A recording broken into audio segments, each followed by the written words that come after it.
오늘은 하나님의 마음이 있는 곳에 나도 있기를.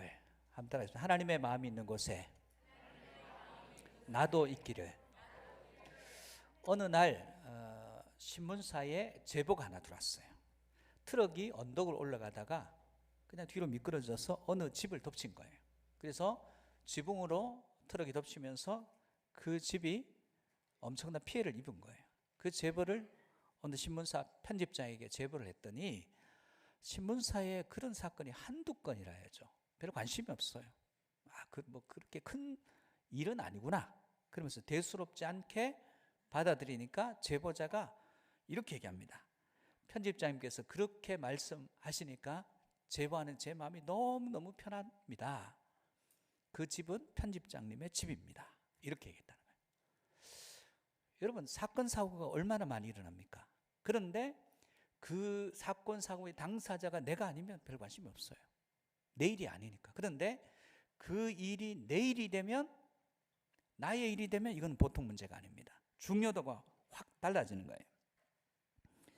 오늘 본문은 주님께서 무엇에 관심을 가지고 계신지를 적나하게 보여주는 사건이에요. 예수 그리스도께서 관심이 있는 곳에 우리는 당연히 관심이 있어야 됩니다. 왜냐하면 우리는 예수 그리스도를 따르는 주님의 제자들이기 때문에 그렇습니다. 그렇다면 오늘 본문을 통해서 예수님이 관심 있는 곳이 어딜까? 첫 번째는 주님은 사람에게 관심이 있다는 거예요. 사람에게. 어떤 사건이 아니에요. 어떤 일이 아니에요. 어떤 사역이 아닙니다. 주님은 사람이 관심이 있습니다. 본문 13절입니다. 같이 한번 보겠습니다. 시작. 예수께서 다시 바닷가에 나가심에 큰 무리가 나왔거늘 예수께서 그들을 가르치시니라. 나왔거늘 이란 단어, 가르치시니라, 이 단어는 미완료 시대예요. 그러니까 계속 사람들이 나오고 계속 가르치는 일이 반복되는 거예요. 지금 예수님께서는 바닷가에 서셔서 사람들이 무리들을 배웅하고 거기에서 바닷가의 뱃전에 서서 가르쳐야 될 정도로 사람들이 물밀듯이 몰려듭니다. 이들이 물밀듯이 몰려드는 이유는 딱 한 가지입니다. 예수님 앞에 가니까 무슨 병이든지 고침을 받더라. 그래서 기적을 보고 기적을 따라서 온 겁니다. 여러분, 오늘날 많은 사람들이 기적을 통해서 뭔가 믿음이 생기고 기적을 통해서 하나님의 역사가 이루어지는 것 같지만 실제로 믿음은 말씀을 통해서 이루어진다는 사실을 여러분 잊어버리면 안 됩니다. 성도의 신앙생활은 말씀의 우선순위를 둬야 됩니다. 말씀이 우리를 변화시키고요, 말씀이 우리를 일으켜 세우고요, 말씀이 우리를 새롭게 하더라는 겁니다. 그러므로 주님은 사람에게 관심이 있고 우리는 주님의 말씀에 관심을 두는 인생들이 되어야 됩니다. 존 템플턴이라는 사람이 이런 얘기를 했어요. 타인에게 줄 수 있는 가장 큰 선물은 순수한 관심뿐이라는 것을 기억해라. 다른 사람에게 선물이 뭐냐? 그 사람에게 관심을 가져주는 것이라는 것입니다. 그래서 그 사람을 관심을 가져주는 것, 그걸 사랑이라 그래요. 누군가에게 관심을 기울이는 것이 사랑이지 관심 없는 게 사랑은 아니라는 겁니다. 여러분이 관심 가는 거, 그거 사랑하는 거예요. 성도는 사람에 깨어 있어야 됩니다. 사람에 대해서. 그리고 우리의 모든 육체를 통해서 사람에 관심을 가지고 그 사람을 세우는 데 쓰임받아야 됩니다. 그리고 우리가 가진 모든 것들을 통해서 사람을 살리는 일에 쓰임받아야 됩니다. 선한 사마리아인이 선한 이유가 뭡니까? 그는 사람에게 관심을 갖습니다. 강도 만나서 피를 흘리는 사람, 그리고 자기 눈으로 보고 자기 손으로 일으키고 치료해주고 자기가 가진 모든 돈들을 그 사람을 살리는 데 집중했다는 거예요. 그래서 그가 선한 사람이 되더라는 것입니다. 여러분, 우리 안에 선하다는 게 뭡니까? 우리의 모든 감각이 깨어서 사람에게 관심을 가질 때 우리는 선한 사람이 되는 것입니다. 어느 시외버스 안에서 어떤 아주머니가 그 고무 다라이에다가 뭔가를 잔뜩 이고 올랐는데 그냥 버스가 잠깐 동안 덜컥하는 가운데 그만 머리 위에 이고 있던 것이 통째로 바닥에 다 떨어졌어요. 그리고 그 안에 있는 내용물이 흘렀는데 보니까 생선이에요. 생선이 이곳저곳에 나뒹굽니다.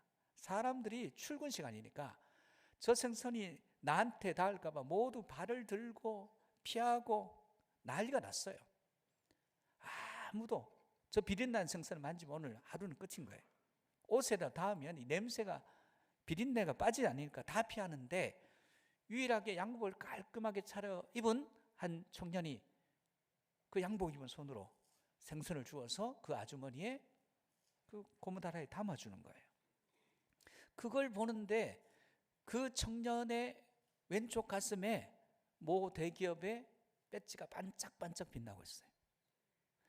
대기업에서 그렇게 훈련 받았는지 아니면 본성적으로 전성이 착한 건지 모르지만, 아무리 기업이 기업 마케팅, 기업 이미지를 제고하기 위해서 수천억을 써도 할 수 없는 일들을 그 청년 한 사람이 하는 거예요. 그 청년이 하는 행동을 보면서 그 청년이 다니는 기업의 이미지도 갑자기 좋아지는 거예요. 이미지 메이커가 된 거예요. 여러분, 기업들이 수천억을 쓰면서 기업의 이미지를 좋게 만들려고 제품보다 이미지가 더 중요하거든요. 그렇게 애를 씁니다. 그런데 중요한 것은 우리도 마찬가지입니다. 우리는 예수 그리스도라는 브랜드를 세상 가운데 전하는 사람들이에요.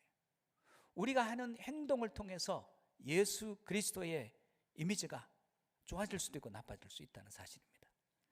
그러므로 여러분 안에 사람에게 관심을 가질 때 예수 그리스도의 복음은 힘을 얻고 능력을 얻게 되더라는 것입니다. 그러므로 여러분 삶 가운데 여러분들이 예수 그리스도를 온전히 드러내는 귀한 도구와 통로가 되시기를 주의 이름으로 축복합니다. 세상에는 진짜 기쁨이 있고 가짜 기쁨이 있습니다. 진짜 기쁨은요, 지속돼요. 가짜 기쁨은 일시적이에요. 여러분, 제가 경험했던 일을 한번 얘기를 드려볼게요. 제가 부목사로 사역할 때 가난한 동네였어요. 그 동네에 길거리에서 오뎅을 파는 여자 집사님이 계셨어요. 우리 권사님 한 분과 신방을 갔더니 그분이 얘기 끝에 딸이 중학교 입학을 하는데 교복을 사야 되는데 교복 어디 헌거 구할 수 없냐는 거예요. 왜냐하면 교복 살 돈이 없는 거예요. 교재를 사야 되는데 교재 살 돈도 지금 없는 거예요. 남편은 빚을 져서 제주도에 요리사니까 빚 갚겠다고 홀로 내려가서 돈 벌면 다 빚 갚는 데 다 들어가고, 이분이 이제 겨우 오뎅 팔아서 생활하는데 돈이 없는 거예요. 그래서 그 권사님이 얘기한 걸 제가 들었어요.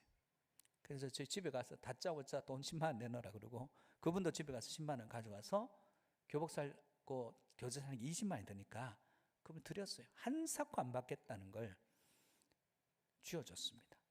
그리고 난 뒤에 그 사건을 생각하면 그분은 아마 다 잊어버렸을 거예요. 그 사건을 생각할 때마다 제 마음에 기쁨이 있어요. 그때 참 잘했다. 이게 주는 기쁨이에요. 자, 받는 기쁨도 있습니다, 여러분. 제가 사역하던 교회에 새벽에 나오시는 다른 교회 권사님이셨어요. 근데 이분이 우렁 삼밥집을 교회 근처에서 하시고 있는데, 어느 날 신발 맞추고 우리 신방대원으로 같이 갔어요. 같이 갔는데 이렇게 말씀하세요. 지금 밥을 하고 있다는 거예요. 밥이 없냐 물으니까 밥이 있대요. 그럼 그 밥 주시라고 해서 이제 밥을 먹고 있는 거예요. 쌈 사서 뭐 반찬 올리고 밥에 간이 잔뜩 묻었어요. 근데 한 3숟가락, 4숟가락 먹었을까요? 먹고 있는데 갑자기 밥그릇을 뺏어가요. 밥 먹다가 제가 밥그릇 뺏겨본 적이 그날 처음입니다. 왜 가져가시지? 그러면서 당황스러워하고 있는데 그분 마음에 그랬나 봐요. 새 밥을 대접하고 싶었나 봐요. 새로운 밥이라 그러면서 그 3숟가락밖에 안 먹은 그 밥은 가져가시고 새 밥을 갖다 주시는데, 제가 지금까지 대접받은 밥 중에 최고의 밥이에요. 그걸 생각할 때마다 그분에게, 지금 얼굴도 잘 기억 안 나요. 10년 전의 일이니까. 근데 그 밥이 제 마음속에 남아서 그걸 받은 것 생각하면 지금도 기뻐요. 여러분, 기쁨이 지속되면 진짜예요. 기쁨이 지속되지 않으면 이건 사실은 죄송하지만 가짜입니다. 지속적인 기쁨을 앗아가는 건 뭐냐면 자기 중심이에요. 자기 일이에요. 자기 일을 생각하는 것에는 기쁨이 지속되지 않아요. 그리스도의 일을 생각하는 것에는 기쁨이 있습니다. 그래서 인간은 자신을 위한 존재가 아니라 남을 위한 존재예요. 남을 위할 때 기쁨이 오래 지속되더라는 것입니다. 여러분, 제가 부자들이 있는 교회에 대해서 봤어요. 대치동에 잘 사는 부잣집에 경제적으로는 윤택한데 들어가서 만나보면 행복하지가 않아요. 하나도 안 기뻐요. 가난한 지역에서도 목회를 해봤습니다. 가난에 찌들어서 기도가 이렇게 나옵니다. 하나님, 복 좀 주세요. 이 집에 좀 받아야 타락도 할 거 아닙니까? 뭐 있어야 타락을 하죠. 할 정도로 찢어지게 가난한데 의외로 그 가정에는 기쁨이 있어요. 이해할 수 없어요. 모든 것을 갖춘 사람들은 늘 불평이 있어요. 그런데 늘 시련 있는 사람들은 감사가 있어요. 이해가 안 돼요. 모든 것을 갖췄는데 몸에 병이 찾아온 사람들은 하나님이 불공평하다고 얘기를 해요. 그런데 맨날 시련 가운데 있는 사람들은 하나님이 공평하시대요. 이게 도대체 어떻게 된 거예요? 참된 기쁨을 체험한 사람들의 특징은 불평불만이 없어요. 희한하게도 아무리 여건이 좋아도 불평이 있는 사람은 진짜 기쁨이 없어요. 여러분, 양화진에 가면 외국인 선교사들의 무덤이 있어요. 미국의 아이비리그 최고의 학부를 졸업하고 전도 유망한 청년들이 조선 땅에 왔습니다. 갓 결혼해서. 근데 선교사님은 견디는데 아내들이 못 견디고 풍토병으로 죽어요. 그리고 자녀들이 조선 땅에 태어났는데 1살 7개월, 8개월짜리가 죽어요. 그 아이들을 양화진에 가면 작은 비석에 7개월, 9개월, 1년짜리 무덤들이 여러 개 있어요. 그 옆에 선교사님들이 묻혀 있습니다. 차마 자기의 사랑하는 아들, 딸을 두고 본국으로 가지 못해서 그 아들, 딸 옆에 묻힌 거예요. 여러분, 그들이 나 선교사로 와서 진짜 고생했다. 나 너무너무 힘들었다. 자식 잃고 아들 잃고 딸 잃고 아내 잃고 풍토병 걸려서 고생하다가 나 병들어 죽는다. 이런 거 없어요. 그들 안에 말할 수 없는 기쁨이 대해서 얘기하고 있습니다. 그게 놀라워요. 그들은 그들의 자식들을 사랑하는 이상으로 조선 땅을 사랑했어요. 헐버트 선교사의 무덤에 묘비에 이렇게 써 있습니다. 나는 웨스트민스터 사원에 묻히는 것보다 한국 땅에 묻히기를 더 원한다. 웨스트민스터 사원에는 윈스턴 처칠, 섹스피어 같은 세계적인 사람들이 묻혀 있는 것이에요. 거기에 묻히는 것만 해도 영광이에요. 그런데 그것보다 여기에 묻히는 것이 나는 더 좋다. 이렇게 얘기합니다. 왜요? 그들은 주님을 만나고 사람에게 관심을 가진 사람입니다. 그래서 그들의 아버지들이 오고 그 아들들이 와서 선교하고 그 아들들의 아들들이 와서 한국 땅에서 선교하는 가문들이 많습니다. 왜죠? 사람에게 헌신할 때 그 안에 있는 기쁨을 발견했기 때문에 그렇습니다. 사랑하는 성도 여러분, 우리는 다른 것에서 기쁨을 찾으려고 합니다. 사람을 섬길 때 그 기쁨이 지속되면 그것이 하나님의 은혜입니다. 여러분 안에, 여러분 주변에 있는 사람들을 관심을 가지고 사랑하시기를 주의 이름으로 축복합니다. 주님은 인간의 관심이 없는 사람, 주목받지 못한 사람들에 관심이 있어요. 여러분, 한 동물 가게에 강아지를 분양하는, 돈을 받고 팔아요. 그런 가게에 한 소녀가 왔어요. 왔는데 그 건강한 수많은 강아지들 중에서 하필이면 다리를 저는 강아지를 골라서 이게 얼마예요? 물어요, 주인에게. 주인이 이 소녀에게 묻습니다. 얘야, 왜 하필 이 많은 건강한 강아지들 중에서 이 다리를 다친 강아지를 택했니? 야, 이 대답이에요. 다리를 다쳐서 살아가는 것은 굉장히 힘이 들어요. 많은 사랑과 관심이 필요할 거예요. 저도 다리를 다쳐서 장애가 있는데 많은 사람의 관심과 사랑 때문에 살 수 있었어요. 이 강아지도 그럴 거예요. 이렇게 얘기하는데 돈을 받을 수가 없는 거예요. 그리고 공짜로 그 강아지를 줍니다. 왜요? 이 강아지에게 있어만큼은 이 소녀가 최고의 주인이 되기 때문에 그렇습니다. 오늘 본문 14절에서 15절, 주님의 관심이 어떤 사람이 있을까요? 14절 15절 보겠습니다. 시작. 또 지나가시다가 알페의 아들 레위가 세관에 앉아 있는 것을 보시고 그에게 이르시되 나를 따르라 하시니 일어나 따르니라. 그의 집에 앉아 잡수실 때에 많은 세리와 죄인들이 예수와 그의 제자들과 함께 앉았으니 이는 그러한 사람들이 많이 있어서 예수를 따름이로라. 세관에 돈 세고 있는 그 무리들 중에서 알페의 아들 레위를 부릅니다. 나를 따르라.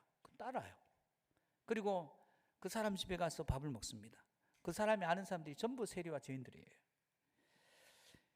세리라는 단어가 텔로네스라는 단어인데 이 두 가지 단어의 합성이에요. 두 가지 단어 합성인데 텔로스라는 단어는 완성이라는 뜻이에요. 완성이라는 뜻이고 오네오마이라는 단어는 값주고 산다. 그러니까 이 세리라는 단어 속에는 완성을 값주고 산다 이런 뜻이 있는 거예요.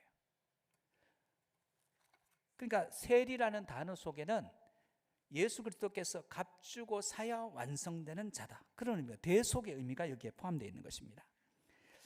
여러분 알페의 아들 왜 레위를 택했을까요? 그 많은 사람 중에 왜 이스라엘 12지파 중에 하나님은 레위 지파를 택했을까요? 레위의 이름의 뜻이 히브리어로 라바라는 데서 왔어요. 이 라바가 연결하다, 결합하다 그런 뜻을 가지고 있어요. 여러분 레위는 연합이라는 의미를 가지고 있잖아요. 하나님을 만난 인생은 하나님과 사람을 연합하고 연결하는 도구, 브릿지, 통로가 되는 거예요. 그렇기 때문에 레위를 택해서 그냥 두면 아무도 주목하지 않는 인생이에요. 근데 주님이 만나서 그를 새롭게 하면 그는 분열시키는 인생에서 하나님과 사람을 만나게 하는 인생으로 변화되는 것이에요.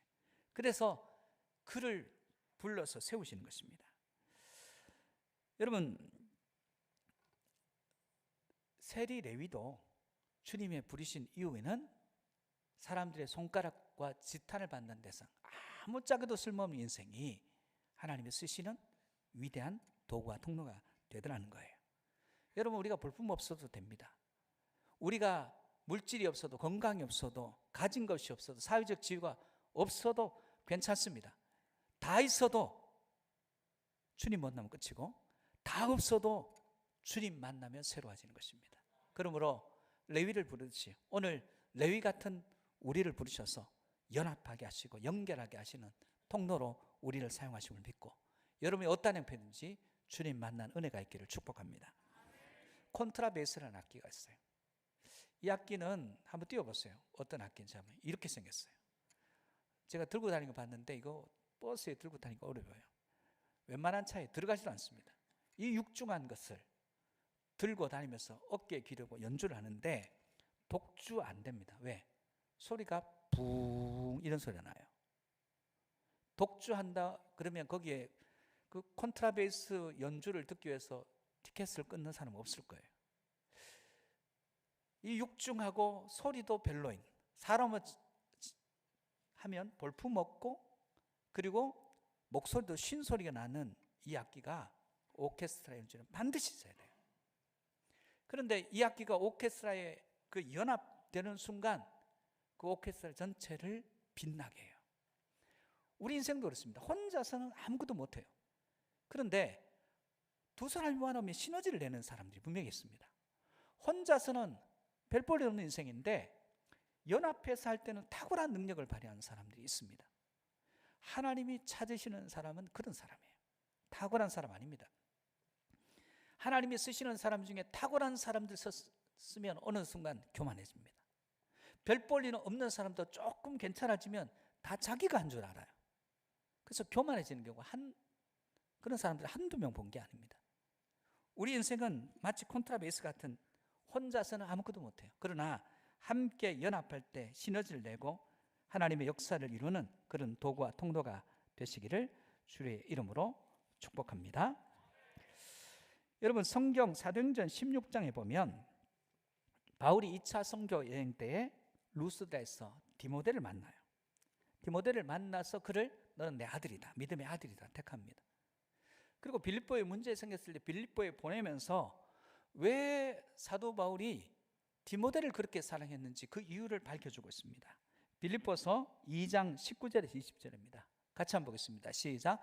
내가 디모데를 속히 너희에게 보내기를 주 안에서 바람은 너희의 사정을 알므로 안위를 받으려 함이니 이는 뜻을 같이하여 너희 사정을 진실히 행할 자가 이밖에 내게 없습니다. 진실히 행한다. 진실히 행하는 자, 이게 뭐냐면 사람에게 깊은 관심을 가진 자다, 이런 뜻이에요.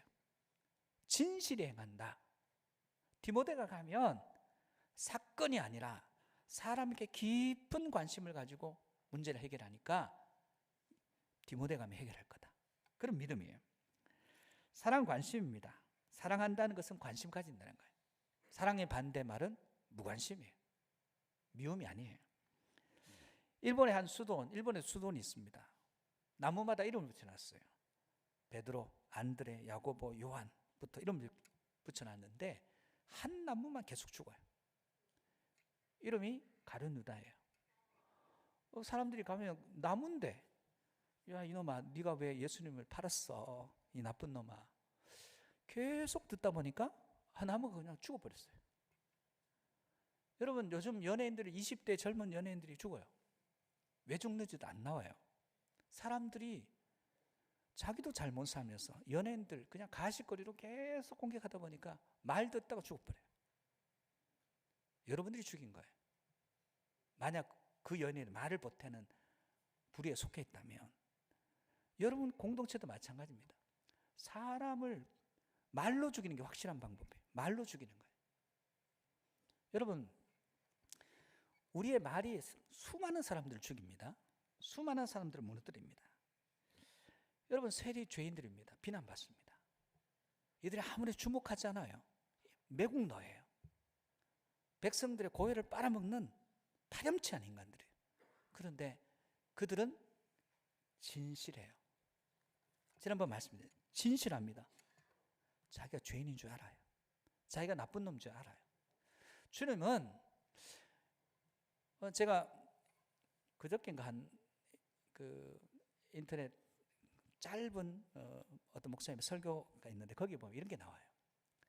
왜 교인들을 싸게 아지라 그러죠? 그렇게 표현하더라고요. 싸게 아지가 없냐? 이렇게 얘기합니다.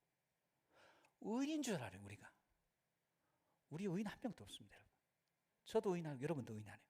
우리는 용서받은 죄인들이에요. 그러므로 교회 울타리 안에 자꾸 있다 보니까, 그런 얘기를 계속 격려받다 보니까 우리를 대단한 존재로 여깁니다. 우리는 딱 세리 같은 존재예요.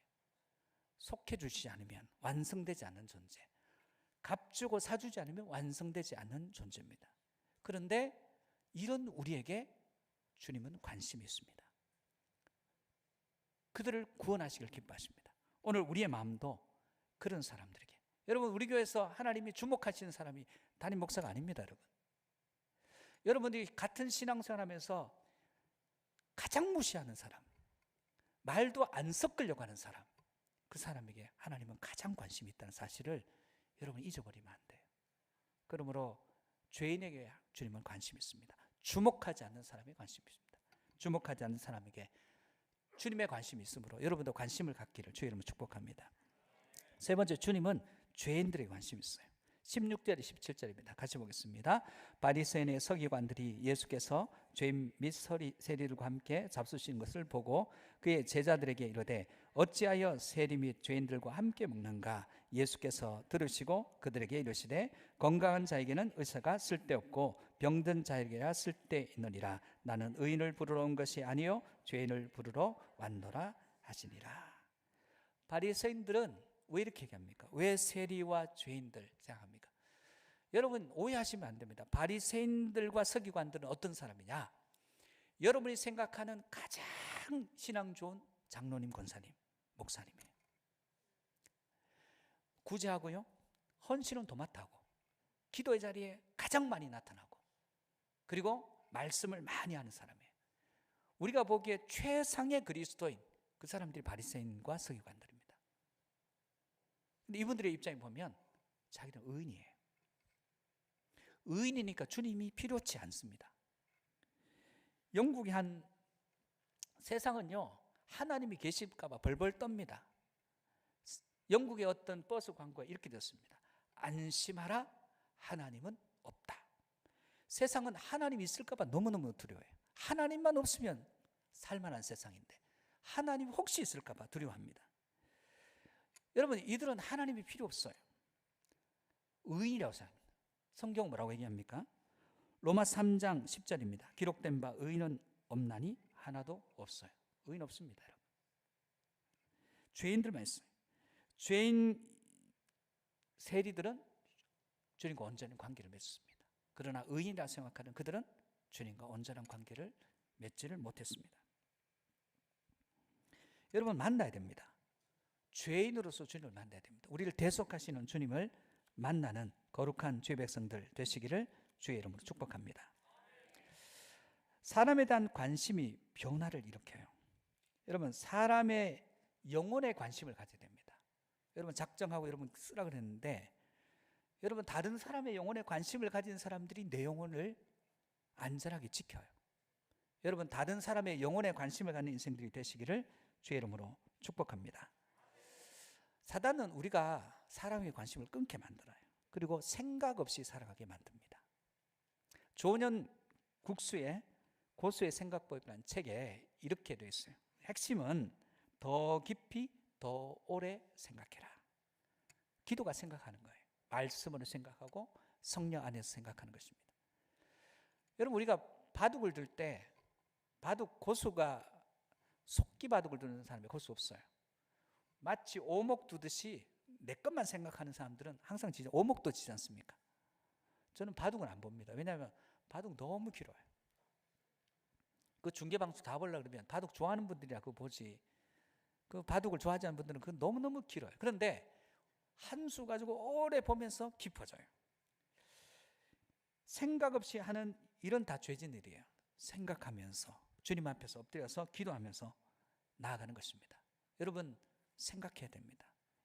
예수 그리스도께서는 죄인에게 관심이 있어요. 여러분이 관심 없는 사람에 관심이 있습니다. 예수 그리스도는 사에게 아니라 사람에게 관심이 있다는 것입니다. 여러분이 진정 그리스도인이 되려고 하면 다른 사람이 여러분을 만났을 때 여러분을 만난 그 사람이 자기를 좋은 사람이라고 생각하면 여러분 훌륭한 그리스도인이에요. 만약 다른 사람이 여러분을 만나고 그 사람이 자기를 별 볼일 없는다 생각하면 여러분 바른 신앙의 사람이 아니에요. 그렇게 볼 수 있어요. 여러분을 만난 사람들이 자기를 괜찮은 존재로 생각하고 여러분을 만남으로 살아볼 용기를 얻고 여러분에게 집중시키는 것이 아니라 대화를 할 때 여러분에게 집중시키는 게 아니라 그 사람에게 집중해 주는 인생, 그 사람이 진정한 그리스도인이 된다는 것입니다.